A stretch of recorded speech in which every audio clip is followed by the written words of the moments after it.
comentar com você neste vídeo sobre o Galo e as condições que o Galo terá pela frente diante do Vasco da Gama, posteriormente também pela Libertadores de América. E não podemos descartar a equipe terminando o Campeonato Brasileiro numa situação na tabela melhor do que está. Isso pode acontecer? Também pode. Essas três situações aí, né? No Brasileirão, o Galo ontem conseguiu um ponto que, na minha opinião, foi pouco, diante do que fez dentro de campo contra a equipe de Fortaleza. Poderia ter sido um resultado melhor, diante do jogo que praticaram por essa equipe do Galo, surpreendente, no segundo tempo, na Arena Castelão. Eu quero pontuar, aqui, resumir, na verdade, este vídeo. Há uma expressão, tá? Uma expressão que foi talhada no debate que eu faço no meu grupo dos torcedores, no grupo dos apoiadores do canal José Novales, né? Abraço para o Lúcio, abraço para o Matheus e para outros atleticanos. Há outros lá que nem sempre aparecem no debate, mas eu sei que estão ali no canal também, né? E a expressão utilizada é eu acredito. Eu acredito no Galo. É isso. Acredita no quê, né? Eu acredito no Galo. Por quê? É isso que eu vou explicar para você neste vídeo. O que o Galo pode conquistar ainda nessa temporada? Pode obter um título grande? Pode ser campeão, né? De uma Copa do Brasil, de uma Libertadores de América. O fato é que a equipe chegou à semifinal de duas enormes, gigantescas competições, né? É isso. E pode perfeitamente se dar muito bem numa delas, pelo menos, né? Então é isso. Vamos trabalhar aí essa questão aqui com calma. Antes disso, só colocar para você aqui uma questão importante, tá? Olhando aqui, o Galo tem alguns compromissos aí dificílimos. Já no dia 22, terça-feira, tem o River, né? Tava vendo aqui na data, vai ser na terça-feira. Na verdade, eu olhei aqui porque me preocupava muito o local onde seria essa primeira partida. Em teoria, por tudo que o Galo está vivendo neste momento, é até positivo que o jogo aconteça em Belo Horizonte, né? E posteriormente lá no Monumental de Nunes. Embora saibamos que fazer a segunda partida fora de casa possa ser, em vários momentos, algo bem complexo, bem negativo para uma equipe. Neste caso, talvez seja positivo. Por quê? Porque há muito cansaço nessa equipe do Galo. Há muitos compromissos que estão se enfileirando, né? Muitos jogos, um sobreposto ao outro, né? E com a CBF não ajudando em absolutamente nada. A entidade, na verdade, ela está prejudicando aquelas equipes que estão conseguindo obter e apresentar resultados, né? Então, a entidade máxima do futebol brasileiro deveria ajudar. Ela, contudo, está atrapalhando, ok? Vamos lá. Por exemplo, porque não suspendeu o jogo do Fortaleza com o Galo? Porque não mandou lá para frente esse jogo? Porque ele precisava acontecer agora, né? O Milito teria tempo para treinar muito mais, para descansar seus jogadores. No entanto, a equipe precisou fazer uma viagem que não é pequena, lá para o Nordeste brasileiro, tá? Então vamos lá, gente. Eu acredito, tá? No Galo. E antes de explicar para você por quê, chama a sua atenção para o fato de que este vídeo tem o patrocínio da U1xBet, que é uma casa de aposta importante para o meu trabalho, mas é importante também em virtude do que ela significa enquanto casa de aposta, né? Não está envolvida nessas polêmicas todas que temos por aí, não está envolvida em confusão, 100% aprovada, né? Pelo Ministério da Fazenda Brasileira, né? Enfim, é importante que, se você for um apostador, aposte numa casa de aposta tradicional, que não se envolva com problemas, né? Que esteja acima de quaisquer suspeitas, né? Que é tradicionalíssima, que é uma das mais antigas do mundo, e lá na Europa é tida como a mais confiável do planeta Terra, tá? Se você não conhece, use o link que está no comentário fixado desse vídeo, cadastre-se lá e coloque o código promocional MANCHIJOSA para você ter direito a um bônus de até R$3.000 no seu primeiro depósito, tá bom, gente? Bem, é isso. De quebra, você pode pensar nos jogos que teremos aí, né? Corinthians contra o Furacão, né? E Flamengo contra o Fluminense. Dois jogos interessantes aí para você pensar em fazer sua fezinha. Acho que teremos, em ambos os casos, no mínimo 2 gols aí, tá bom? Então vamos lá. Se a gente olhar para a situação do Galo, ela é complicadíssima, né? Por quê? E aí é muito fácil apontar, eu acredito aqui, né? Mas acredita no quê e por quê? Eu acredito no Galo, por quê? É o que eu explico para você a partir de agora. Primeiro, eu acredito no Galo porque o Galo tem técnico. E claramente que muita gente ainda está direcionando um olhar duvidoso em relação ao trabalho do Milito. Esse olhar é muito natural, até porque o torcedor e a torcedora não costuma ter uma percepção sobre os acontecimentos internos dentro de um clube de futebol.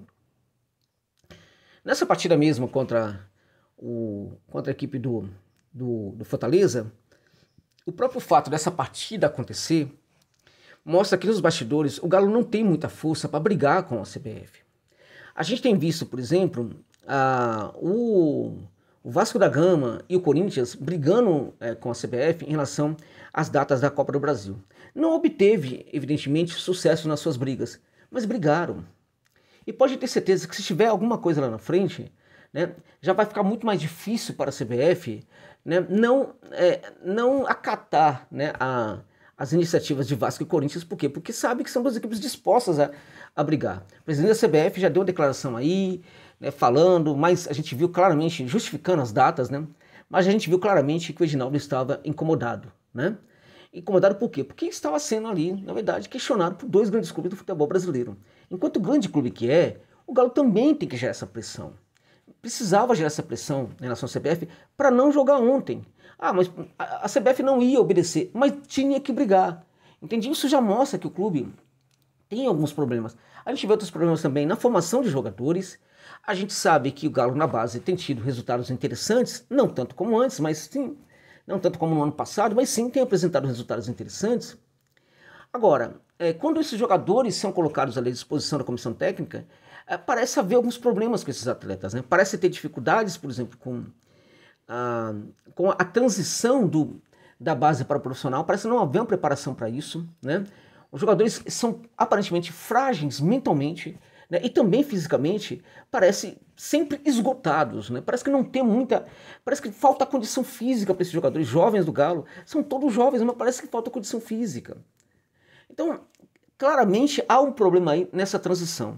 Eu venho falando que há problemas no clube, muitos problemas dos quais as pessoas não têm muita noção. E eles respingam, evidentemente, dentro de campo.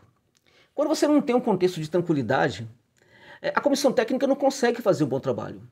Lembremos, né, daquelas histórias. Por que o Independente Del Valle, às vezes, fazia, né, grandes campanhas na Libertadores de América, na Copa Sul-Americana, né, um Defensa e Justiça, que hoje está passando por um processo de reinicialização, né, no caso, muita coisa está mudando lá, mas, enfim, resolveu optar por isso. Um Lanús, né, que neste momento também já passou por um longo tempo aí fazendo, enfim, de baixo perfil, trabalhando sério e agora começa a apresentar resultados também.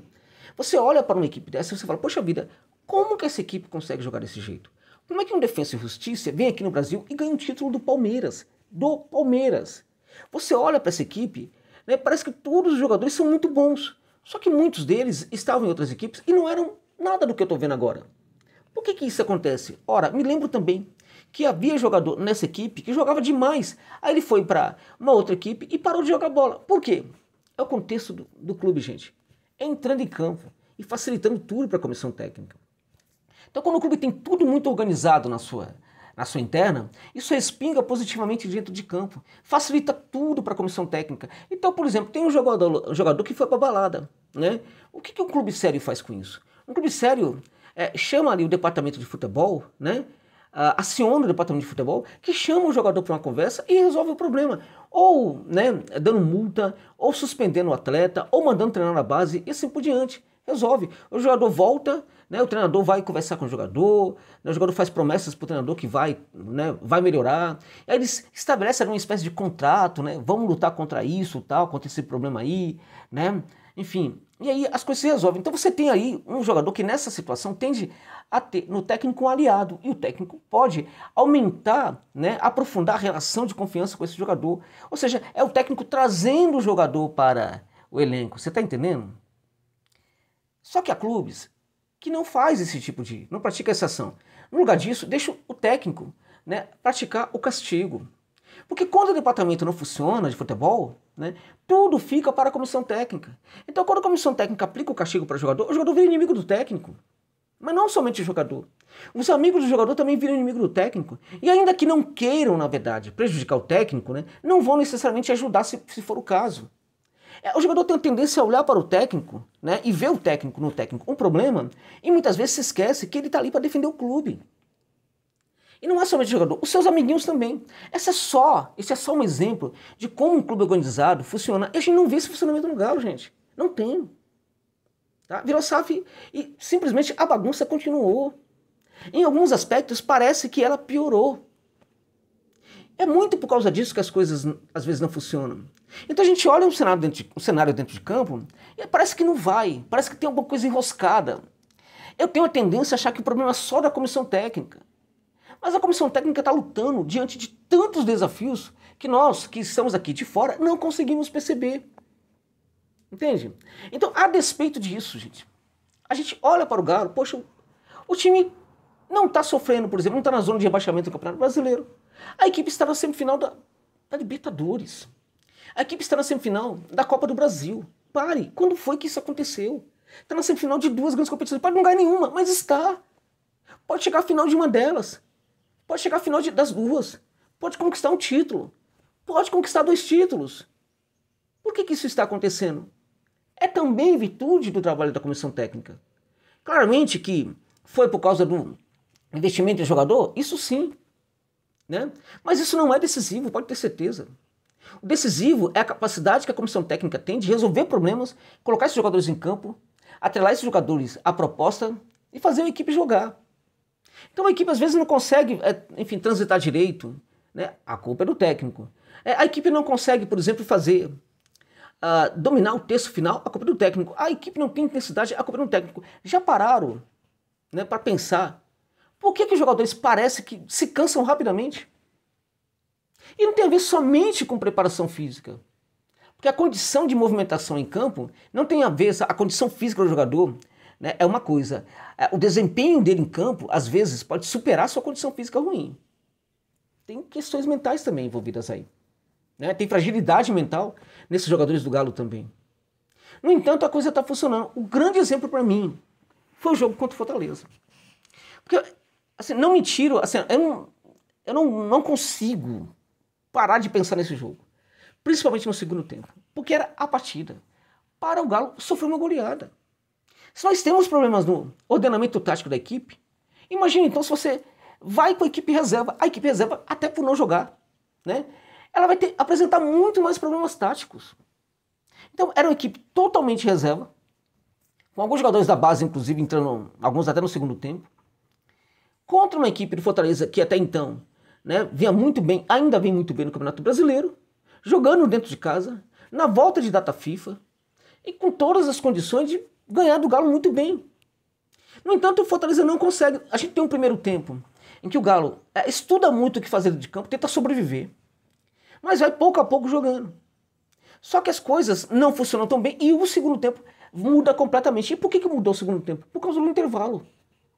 E no intervalo, a qualidade da conversa do Milito mudou tudo o que foi esse jogo.